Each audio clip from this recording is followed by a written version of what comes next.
బీహార్లో ప్రభుత్వ ఏర్పాటుపై ఎన్డీఏ కసరత్తు చేస్తోంది. ప్రభుత్వ ఏర్పాటుకు సంబంధించి ఎన్డీఏ కూటమి నేతల మధ్య ఇవాళ ఉదయం సమావేశాలు జరిగాయి. కేబినెట్ ను రద్దు చేస్తూ తీర్మానం ఆమోదించారు. సమావేశం ముగిసిన వెంటనే నితీష్ కుమార్ రాజ్భవన్ వెళ్లి గవర్నర్ కు తన రాజీనామాను సమర్పించారు. అయితే కొత్త ప్రభుత్వంలో సీఎంగా బాధ్యతలు చేపట్టే వరకు ఆపద్ధర్మ ముఖ్యమంత్రిగా నితీష్ కుమార్ కొనసాగనున్నారు.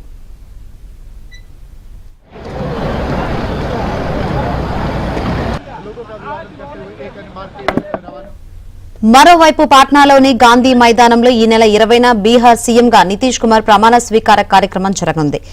ఇందుకు సంబంధించి ఏర్పాట్లు జరుగుతున్నాయి. నితీష్ తో పాటు మరికొంతమంది ఎమ్మెల్యేలు మంత్రులుగా ప్రమాణ స్వీకారం చేయనున్నారు. ఈ ప్రమాణ స్వీకారోత్సవానికి ప్రధాని మోదీతో పాటు పలువురు కేంద్ర మంత్రులు, ఎన్డీఏ పాలిత రాష్ట్రాల ముఖ్యమంత్రులు హాజరు కానున్నట్లు జేడీయూ నేతలు తెలిపారు. नई सरकार की गठन आज ये तो एक मतलब कॉन्स्टिट्यूशनल प्रोविजन है, कैबिनेट होकर के उसको भंग करने का किया जाता है। तो हमको लगता है कि आज उन कैबिनेट को भंग कर दिया गया। जितने पदाधिकारी थे उनको धन्यवाद दिया गया और नई कैबिनेट जल्द गठन होगी। और आज गए हैं मुख्यमंत्री जी को कैबिनेट के, राज्यपाल को कैबिनेट के से अवगत करा देंगे। मुख्यमंत्री नीतीश कुमार ही होंगे एनडीए की। हम तो पहले दिन से कह रहे हैं कि कोई वैकेंसी नहीं है।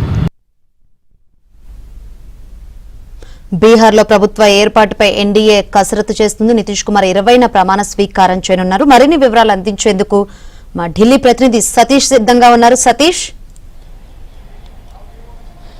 శంకరి, బీహార్ పదవసారి ముఖ్యమంత్రిగా నితీష్ కుమార్ బీహార్ ముఖ్యమంత్రిగా ప్రమాణ స్వీకారం చేయబోతున్నారు. ఈ నెల 20వ తేదీన ఆయన ముఖ్యమంత్రిగా ప్రమాణ స్వీకారం చేయబోతున్నారు. ఈ రోజు ఉదయాన్నే ఆయన గవర్నర్ని కలిసి నేరుగా గవర్నర్కు రాజీనామా పత్రాన్ని అందజేశారు. ఇక ప్రస్తుతానికి ఆపద్ధర్మ ముఖ్యమంత్రిగా కూడా ఆయన కొనసాగబోతున్నారు. కాసేపటి క్రితమే ఈరోజు బీహార్లో నితీష్ కుమారే ముఖ్యమంత్రి అని బీజేపీ రాష్ట్ర అధ్యక్షుడు దిలీప్ జైస్వాల్ కూడా ప్రకటన చేశారు.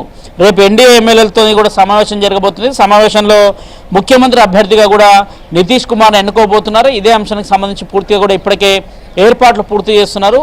10వసారి బీహార్ ముఖ్యమంత్రిగా నితీష్ ప్రమాణ స్వీకారం ఖరారైందని చెప్పాలి. ఎందుకంటే ఎన్డీఏకి సంబంధించి మొత్తం బీహార్లో 243 అసెంబ్లీ స్థానాలకి ఎన్నికలు జరిగితే ఆ ఎన్నికలకు సంబంధించిన అంశంలో దాదాపు అటు 101 సీట్లలో జేడీయూ కావచ్చు, 101 సీట్లలో బీజేపీ కూడా పెద్ద ఎత్తున కూడా పోటీ చేసింది. దాదాపు ఈ ఎన్నికల్లో బీజేపీ 89 స్థానాలు విజయం సాధించగా ఇక జేడీయూ కూడా 85 స్థానాలు నిర్వహించింది. దాదాపు ఆ పార్టీకి సంబంధించి ఎల్ఎన్జేపీకి సంబంధించి కావచ్చు, అదేవిధంగా లోకల్గా హిందుస్థాన్ ఆవాజ్ మోర్చాకి సంబంధించిన పార్టీలు కావచ్చు, వీరంతా కూడా ఉన్నారు. మొత్తం 30 మందితోనే ఒక జంబో క్యాబినెట్ కూడా ఉండబోతుంది అనేది కూడా కొంత ఇప్పటికే సమాచారం అందుతున్న నేపథ్యం.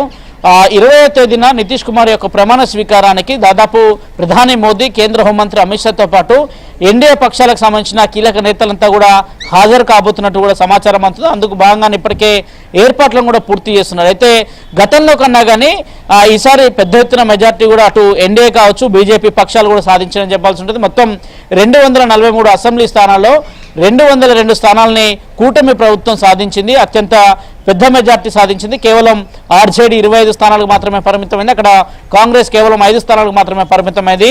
ఎన్డీఏ కూటమి పెద్ద ఎత్తున ముందు నుంచి కూడా నితీష్ కుమార్ సారథ్యంలో అటు ఎన్డీఏ కలిసికట్టుగా ముందుకు వెళ్తున్న నేపథ్యం ఎక్కడ కూడా ఎలాంటి వివాదాలు చోటు చేసుకునేందుకు కూడా కొంత ఇచ్చిన మాట ప్రకారం మాత్రమే బీజేపీ కూడా నితీష్ కుమార్కి మరోసారి సీఎంగా అవకాశం కూడా కల్పిస్తుందని చెప్పాల్సి ఉంటుంది. మరోవైపు బీజేపీ నుంచి గతంలో సామ్రాట్ చౌదరి కావచ్చు, మరొకరు కూడా డిప్యూటీ సీఎంగా బీహార్లో కొనసాగారు. ఈసారి కూడా బీజేపీకి 2 డిప్యూటీ సీఎం పదవులు ఇచ్చే అవకాశం కూడా చాలా స్పష్టంగా అనిపిస్తున్నాయి. మెజార్టీ క్యాబినెట్లో బీజేపీకి పాత్ర ఇవ్వడంతో పాటు మరోవైపు ఎల్ఎన్జేపీకి సంబంధించి రామ్విలాస్ పాస్వాన్కి సంబంధించిన పార్టీలో ఒక 3గురికి మంత్రులుగా స్థానం కల్పించే అవకాశాలు కల్పిస్తున్నాయి. మరోవైపు హిందుస్థాన్ ఆవాజ్ మోర్చాకి సంబంధించి ఆ పార్టీకి కూడా ఒక మంత్రి పదవి ఇచ్చే అవకాశం కూడా చాలా స్పష్టంగా కనిపిస్తున్నాయి. మెజార్టీ స్థానాలు బీజేపీ తీసుకోవడంతో పాటు మరోవైపు సీఎంగా నితీష్ కుమార్ ఉండేవాడు, ఆయనకు సంబంధించి జేడీయూ నుంచి కూడా మరికొంతమంది కూడా మంత్రులుగా ప్రమాణ స్వీకారం చేయబోతున్నారు. Shankar, right, thank you Satish.